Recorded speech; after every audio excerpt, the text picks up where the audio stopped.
Hi, folks. This is Don Meisner with the North Country Fishing Report. One of the lures that I've known about it for years and years. I remember several years ago when Dan Kenny, who runs the major sportsman shows in the winter over by Boston and New Hampshire, Dan came out to our area because we were going to have a sportsman show in Messina, and we still would like to do that in the future.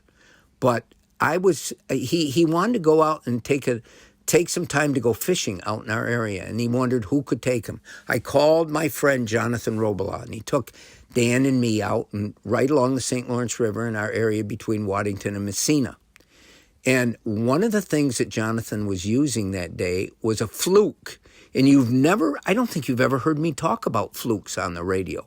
But a fluke is a soft plastic bait that's sort of arrow-shaped, that it has a head like any soft plastic minnow imitator, but the tail tapers down to a fork, almost like it gets thinner as it goes to the tail. And you use this on either a weightless hook, and you can rig it like Texas style, where the hook's buried. So you can throw it into the weeds, into anything. But here's what a fluke does. When you start to move it, because of how it's shaped, it will dart from side to side. They call flukes a soft plastic jerk bait. And we talk about rapalas and other thin plugs that are designed as jerk baits. And I've told you how effective they can be. Well, this is really an imitator that's soft plastic. And the flukes will dart even more. You throw them out, and you can fish them in so many different ways. You can fish it almost like you would a worm, a plastic worm. You throw it out and just let it start slowly falling down. And the flukes that I use are 5 inches long, so it's kind of the same length as some of the worms we would use. So it starts to sink down, and those fish will come up and hit it because it just looks like a worm.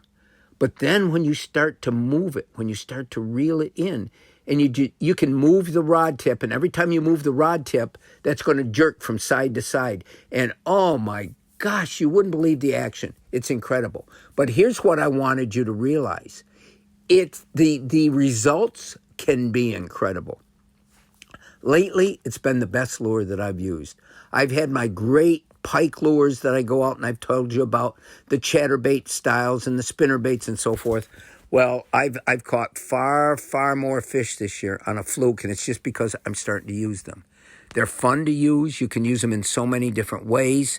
You don't need heavy tackle. You do need a fairly fast tip rod that can set the hook. That's kind of important because your hook's kind of buried in the soft plastic. So it's important that you don't use too limber a rod that will bend and is fun to catch fish with, but you won't be getting a good hook set. But go online, look for soft plastic jerk baits. Or you can Google fluke, F-L-U-K-E. And I got to tell you, it's become one of my favorite baits. They make them in a number of colors, but I can't recommend anything more than that. I just love fishing with a fluke, and it's caught a whole bunch of fish for me this spring. Until next time, folks, this is Don Meisner with the North Country Fishing Report.